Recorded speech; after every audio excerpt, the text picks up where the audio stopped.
of you have to remain silent. We are going to study. And उस दिन हमने start किए थे एक चैप्टर जिसका नाम है ग्रेविटेशन. चलो boys and girls, be silent. उस दिन का हम रिवाइज करेंगे. ग्रेविटेशन है ना. तो ग्रेविटेशन में सबसे पहला टॉपिक जो हमारी बुक ने दिया है वो दिया है universal law of gravitation. And this law was given by Sir Isaac Newton. Galileo is called the father of physics क्योंकि फिजिक्स में सबसे ज्यादा लॉज किसने बनाए? गैलीलियो ने. और जिस साल गैलीलियो की डेथ हुई थी 1642 में, उसी साल न्यूटन का बर्थ हुआ था. तो एक गया दूसरा आया. अथर्व वो पूछ रहे हो कुछ?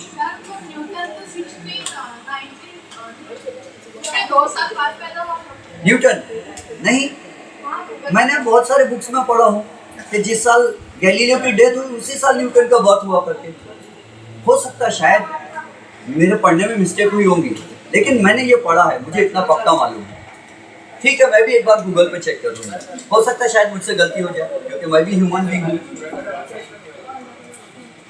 यूनिवर्सल लॉ ऑफ ग्रेविटेशन, लेकिन मुझे मालूम है कि मैंने पढ़ा तो भूल गया. अतः आर यू श्योर? क्या लिखा है उसमें? गूगल पे लिखा है गैलीलियो के डेथ के 2 साल बाद न्यूटन पैदा हुआ. मैंने बुक्स में ये पढ़ा है कि जिस साल गैलीलियो का डेथ हुआ उसी साल न्यूटन का बर्थ हुआ. तो this universal law of gravitation was given by sir Isaac Newton. अब ये समझ लो, इसमें एक रिलेशन आ रहा है. मैं सही हूँ? अच्छा, मैं सही हूँ. अभी चेक किए क्या गूगल पे? शायन अभी चेक किए गूगल पे? बुक में ही दिया है. हाँ चलो फिर ठीक है. एक्चुअली मैं पढ़ता हूँ लेकिन मुझे वो कभी कभी याद नहीं रहता मैंने कहाँ पढ़ा था, लेकिन इतना याद रहता क्या पढ़ा था. तो सी डायरेक्टली प्रोपोर्शनल रिलेशन का मीनिंग समझो. क्या रिलेशन होता है? Sweat is directly proportional to temperature. सबसे पहली बात हमको ये साइन का मीनिंग समझना चाहिए.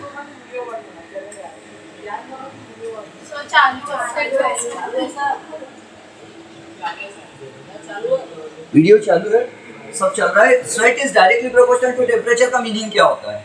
इसका मतलब ये रॉन्ग का जो साइन है ना अल्फा का, इसका मतलब होता है अगर टेम्परेचर बढ़ेगा तो स्वेट भी बढ़ेगा, टेम्परेचर कम होगा तो पसीना स्वेट भी कम आएगा. ये डायरेक्टली प्रोपोर्शनल है. न्यूमरेटर और न्यूमरेटर के बीच में अगर ये साइन आ जाए, आमने सामने वालों के बीच में ये साइन आ जाए, तो इसका मतलब होता है राइट हैंड साइड की वैल्यू बढ़ने से लेफ्ट की वैल्यू भी बढ़ती है. अब यही साइन को यूज करके न्यूटन ने हमको क्या बताया? तो न्यूटन ने हमको बताया कि every particle of matter attracts every other particle of matter. और ये बात मैं उस दिन समझा चुका हूँ आपको. दुनिया के हर चीज दूसरी चीज को अट्रैक्ट कर रही है ना. जैसे नुमेर आदित्य को अट्रैक्ट कर रहा है, आदित्य नुमेर को अट्रैक्ट कर रहा है ना. और फिर उसके बाद निधि रिया को अट्रैक्ट कर रही है, रिया निधि को अट्रैक्ट कर रही है. और अक्षिता को एसी अट्रैक्ट कर रहा है, अक्षिता एसी को अट्रैक्ट कर रही है. उसके बाद ये फैन मुझे अट्रैक्ट कर रहा है, मैं फैन को अट्रैक्ट कर रहा हूँ. बोर्ड मुझे अट्रैक्ट कर रहा है, मैं बोर्ड को अट्रैक्ट कर रहा हूँ. ये फोन मुझे अट्रैक्ट कर रहा है, मैं फोन को अट्रैक्ट कर रहा हूँ. हर चीज दुनिया की. रास्ते में एक पत्थर पड़ा हुआ है, वो भी हमको अट्रैक्ट कर रहा है, हम भी पत्थर को अट्रैक्ट कर रहे हैं. क्या सन हमको अट्रैक्ट कर रहा है? हाँ, हालांकि हम सन से कितने दूर है, लेकिन ग्रेविटेशनल फोर्स की रेंज इंफिनिटी है. दूर दूर की चीजों को भी ग्रेविटेशनल फोर्स अट्रैक्ट करता है. हाँ, उसकी वैल्यू सबसे कम रहती है, ये बात अलग है, बट ग्रेविटेशनल फोर्स हर चीज के बीच में है. बोले न्यूटन ने कहा एक रास्ते में एक छोटा कंकर पत्थर पड़ा होगा और दूसरा कंकर पत्थर पड़ा होगा, वो भी एक दूसरे को अट्रैक्ट कर रहे. हर चीज अर्थ एयर को अट्रैक्ट कर रही है, एयर अर्थ को अट्रैक्ट कर रही है. हर चीज एक दूसरे को अट्रैक्ट कर रही है. इलेक्ट्रॉन प्रोटॉन को अट्रैक्ट कर रहा है ग्रेविटेशनल फोर्स से भी. तो हर चीज एक दूसरे को अट्रैक्ट कर रही है. चलो, अब कितने फोर्स से अट्रैक्ट कर रही है? तो ये न्यूटन ने बताया कि gravitational force is directly dependent on the product of the two masses. Mass of first particle, mass of particle number 1 into mass of, हाँ ये ऐसा लिखना अच्छा है, second particle, mass of second particle. यानी हर एक पार्टिकल दूसरे पार्टिकल को अट्रैक्ट कर रहा है कितने फोर्स से, तो दोनों का मास कितना आता है, प्रोडक्ट दोनों के मासेस का प्रोडक्ट कितना आता है उस पर डिपेंड करता है। और मैंने उस दिन आपको एक एग्जांपल समझाया था कि एक अंकल है और अंकल कितने किलो के थे, 20 किलो, और उनसे 1 मीटर दूरी पर उनकी वाइफ थी आंटी, और वो आंटी कितने किलो के थे, 25, और दोनों का मास, अंकल का मास m1, आंटी का मास m2, दोनों का मल्टीप्लाई किए तो कितना आता, 25 × 20 500। और दुनिया में एक दूसरा भी जोड़ा है, और वही जाने जिगर जाने मन मुझको है तेरी कसम, नहीं ऐसा नहीं है।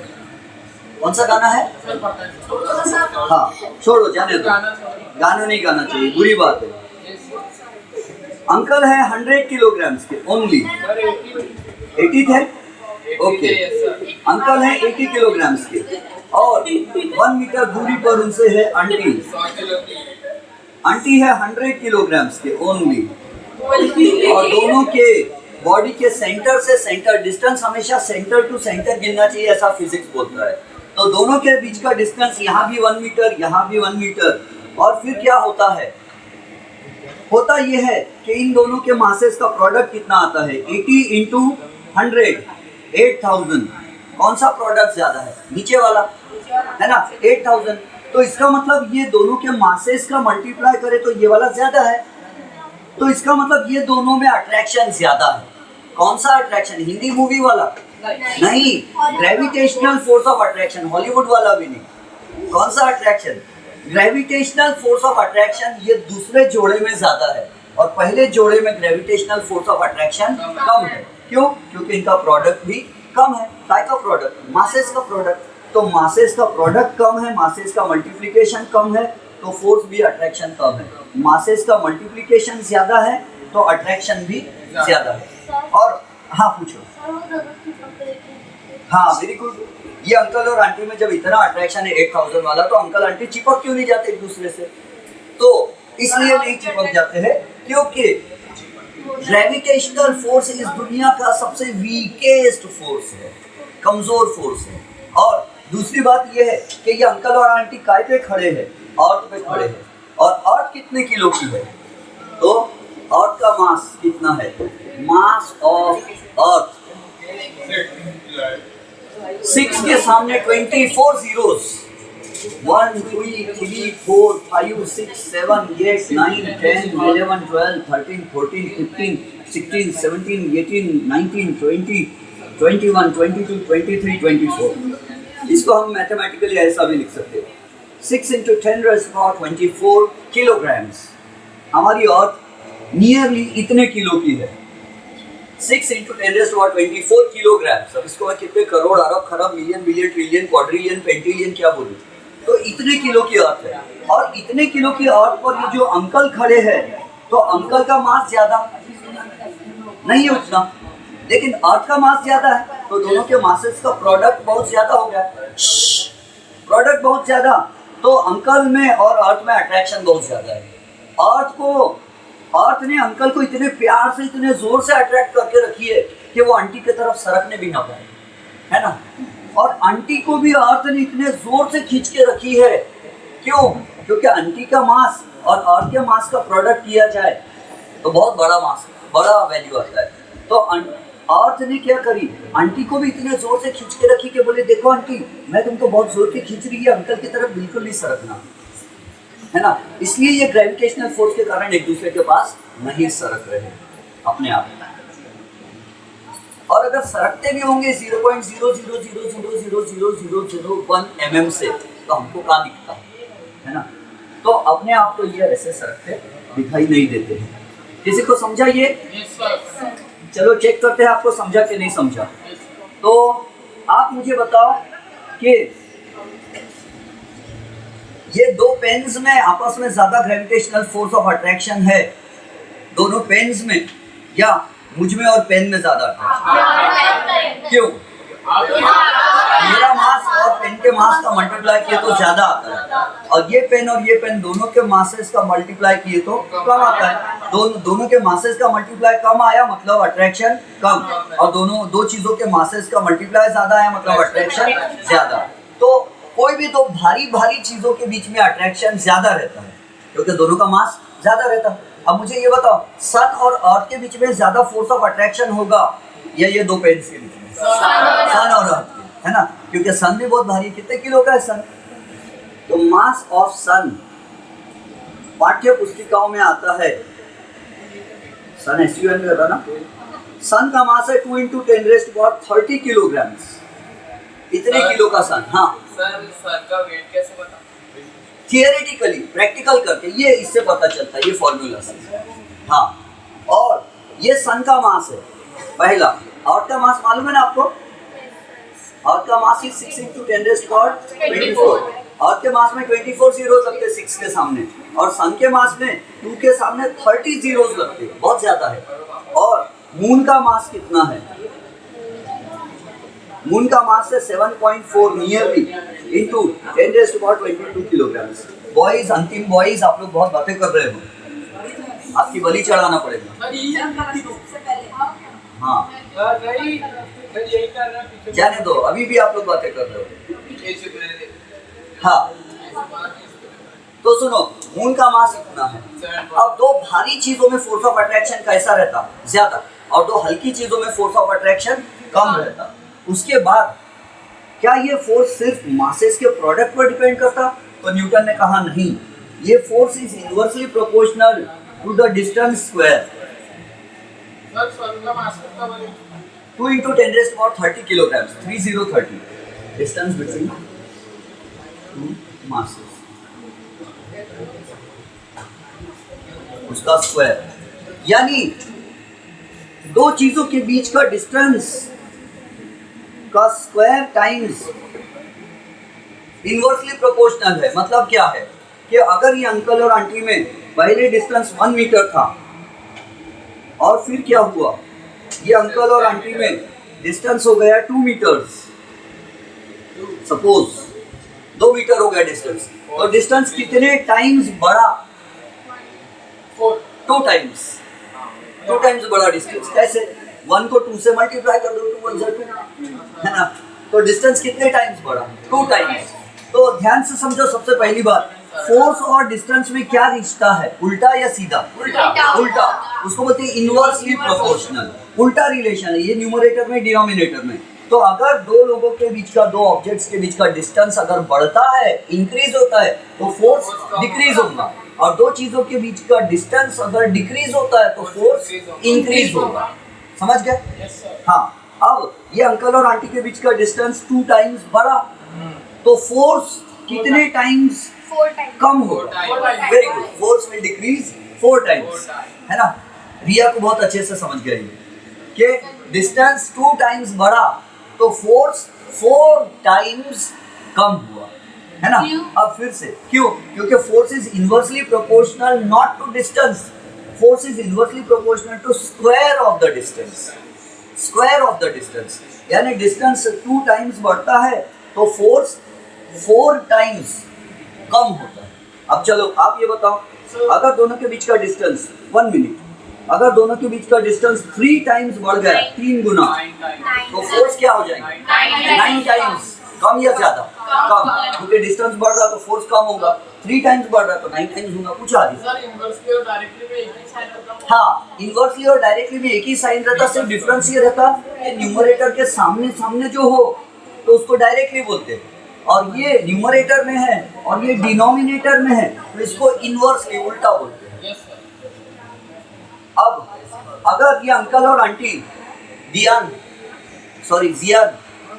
अगर दोनों भी अपने फर्स्ट क्लास में, जियान भी है और जियान भी है, तो सी, अगर ये अंकल और आंटी जियान, अंकल और आंटी के बीच का डिस्टेंस 4 टाइम्स कम हो जाता है, 4 गुना अगर डिस्टेंस कम हो जाता है, तो फोर्स ऑफ अट्रैक्शन को क्या होगा?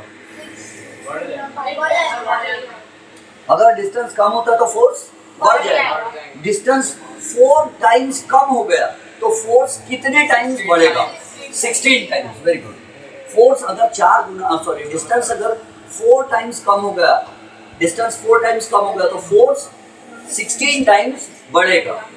फोर्स और डिस्टेंस में उल्टा रिलेशन है और स्क्वायर टाइम्स होता है। अंकल और आंटी 5 गुना एक दूसरे के ज्यादा करीब आ गए, 5 टाइम्स, है ना, तो फोर्स का क्या होगा? 25 टाइम्स उनके बीच में फोर्स बढ़ जाएगा। कौन सा फोर्स? Gravitational force. ठीक है, ये हिंदी मूवी वाला प्यार व्यार वाला फोर्स नहीं है। Everything is fear in love and war. सुने ना आपने कहावत, everything is fear in love and war. Fair नहीं, फियर, क्योंकि लोग डरते हैं ना, इधर उधर फियर में जाते, झाड़ के पीछे छुपते, इधर उधर छुपते, फिर वो डंडा लेकर आती पब्लिक मारने के लिए। And people always fall in love. कहावत सुने ना आपने, people fall in love. Why do they fall, why don't they rise? अच्छा चलो जाने दो, आपको बिगाड़ दूंगा मैं, फिर आपके घर वाले मेरे नाम से चिल्लाएंगे। तो ये समझ में आया? Yes sir. सर और न्यूटन को ये लोग कहाँ से सूझा, पूछो?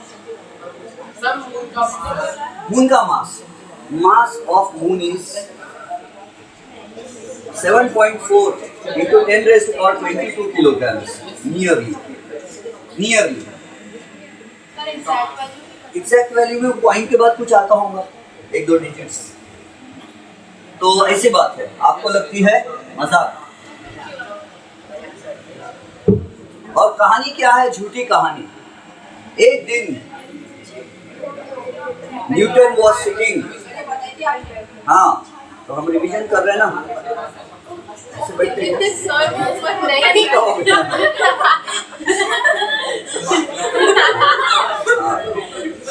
One day, Newton was sitting beneath a tree. क्या प्रेशर कुकर ला के रखना है यहाँ पे?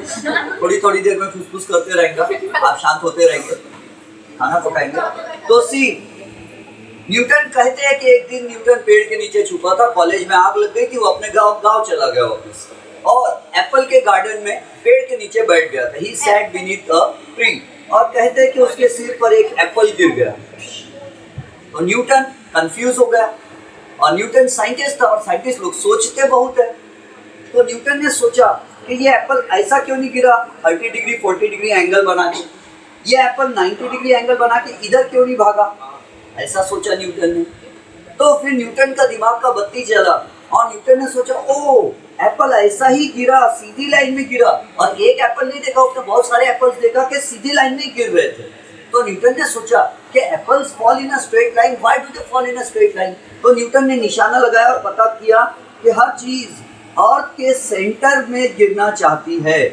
तो इसका मतलब न्यूटन ने सोचा कि अर्थ के सेंटर में एक पावरफुल फोर्स है, इसके कारण हर चीज अर्थ के सेंटर के तरफ अट्रैक्ट हो रही है।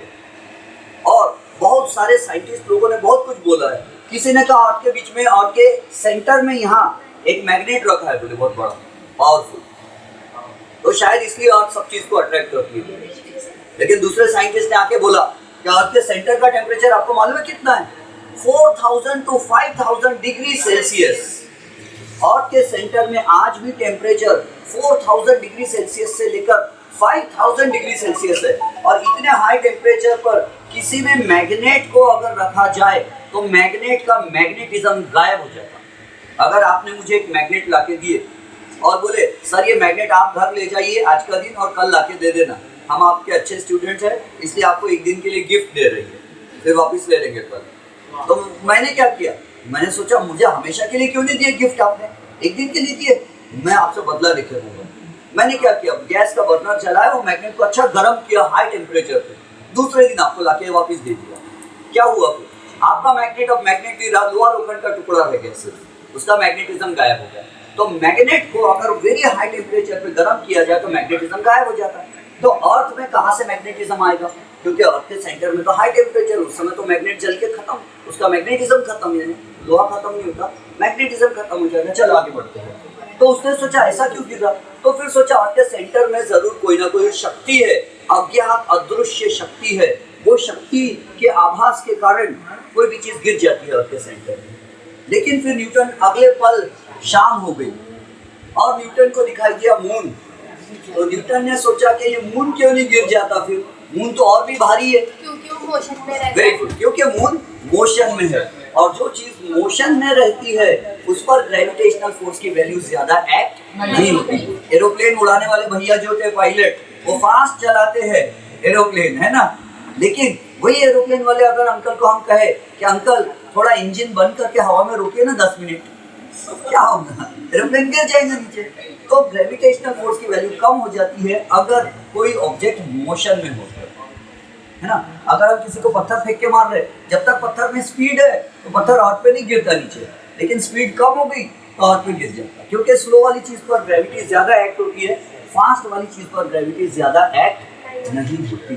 तो एप्पल ज्यादा फोर्स से अट्रैक्ट कर रहा था अर्थ को, या अर्थ ज्यादा फोर्स से अट्रैक्ट कर रही थी एप्पल को, दोनों का फोर्स सेम था।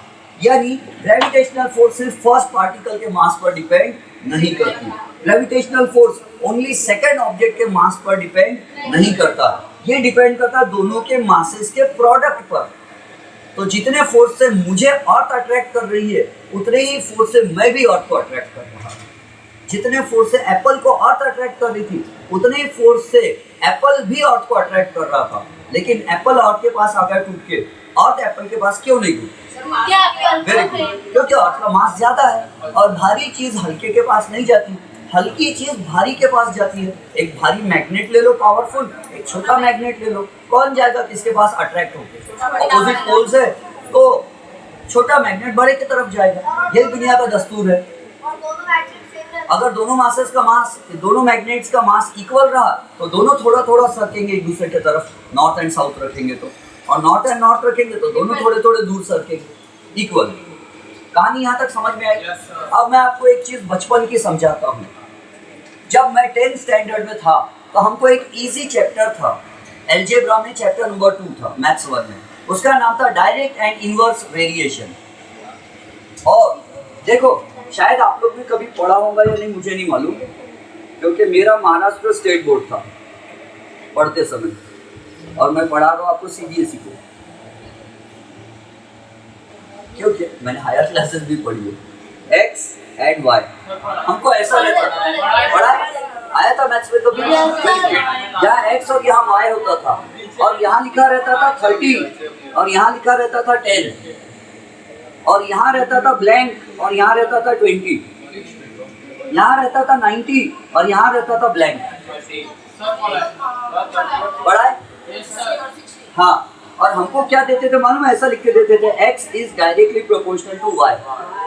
और इसको जब जब इस धरती पर डायरेक्टली प्रोपोर्शनल साइन को इज इक्वल टू साइन में कन्वर्ट किया जाता है तो एक कांस्टेंट वैल्यू का जन्म होता है। कांस्टेंट यानी क्या? फिक्स्ड वैल्यू, नंबर, एक नंबर का जन्म होता है। और हम लिखते थे x की वैल्यू कितनी है? 30।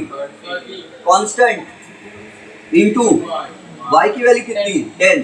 पहली बार उन्होंने दोनों वैल्यूज दे दिए, फिर हम क्या करते थे? 10 इधर जाएगा, 30/10 इज इक्वल टू कांस्टेंट। तो बताओ कांस्टेंट का वैल्यू कितना आएगा? कांस्टेंट का वैल्यू कितना आएगा? 3। कांस्टेंट का वैल्यू 30 आया। फिर हम क्या करते थे मालूम है? 3 आता है, कांस्टेंट का वैल्यू 3 आता है। फिर हम क्या करते थे? हम डबल से फिर लिखते थे x is directly proportional to y, ऐसा। फिर लिखते थे therefore x is equal to constant. कुछ बॉयज बातें बहुत करते हैं, आपको घर भेज दिया जाए या बाहर कान पकड़ के खड़े किया जाए या यहाँ रख दो बाजू में, ताकि आपको समाज देखे और लोग समझ जाए कि समाज के लिए आप खतरा हो गए। x is directly proportional to y, x is equal to constant into y। अब x का वैल्यू कितना है यहाँ मालूम है? हम क्या करेंगे फिर? x is equal to constant कितना है? 3 और y का वैल्यू कितना है यहाँ? 20। तो हम समझ गए x का वैल्यू कितना है, हम यहाँ लिखेंगे 60। और इसके लिए हमको मिलता था 1 मार्क, 1 मार्क मिलता था ये लिखने के लिए। और फिर क्या होता था? फिर हम आगे और सॉल्व करते थे और ऐसा लिखते थे, x is directly proportional to y, therefore x is equal to constant into y। और अगली बार हमको y का वैल्यू मालूम नहीं होता था, x का मालूम होता था, तो हम क्या करते थे, x का वैल्यू लिखते थे 9090 इज इक्वल टू कांस्टेंट कितना रहता है 3 इंटू y, फिर 90/3 इज इक्वल टू y, तो y का वैल्यू आ जाता था 3030, y का वैल्यू आ जाता था 30, और ये लिखने के लिए हमको फिर से 1 मार्क मिलता था, और इस तरह यह क्वेश्चन 2 मार्क्स के लिए आता था। तो इससे हमको एक चीज समझ में आई कि 10 और 30 के बीच में क्या रिलेशन है, 3, 20 और 60 में क्या रिलेशन है, 3, 30 और 90 में क्या रिलेशन है, 3, तो इस कांस्टेंट का ना वैल्यू कितना है, 3, बात समझ गए। तो जब भी is equal to proportional sign को इज इक्वल टू के साइन में कन्वर्ट किया जाए तो एक कांस्टेंट से राइट हैंड साइड की वैल्यू को मल्टीप्लाई करना पड़ता है। तो न्यूटन ने कहा F is directly proportional to mass of first object into mass of second object upon square of distance between them। लेकिन जब इज इक्वल टू करने की बारी आई तो यहाँ चाहिए था एक कांस्टेंट नंबर और उसका वैल्यू, तो न्यूटन बोले मला माहित नहीं क्या वैल्यू रहेगा। तो वहाँ पर एक दूसरा साइंटिस्ट आया जिसका नाम था सर हेनरी कैवेंडिश। कौन सा dish, Cavendish. Sir Henry Cavendish नाम के एक दूसरे साइंटिस्ट आए और उन्होंने बताया यहाँ जो कांस्टेंट का वैल्यू आएगा वो आएगा 6.673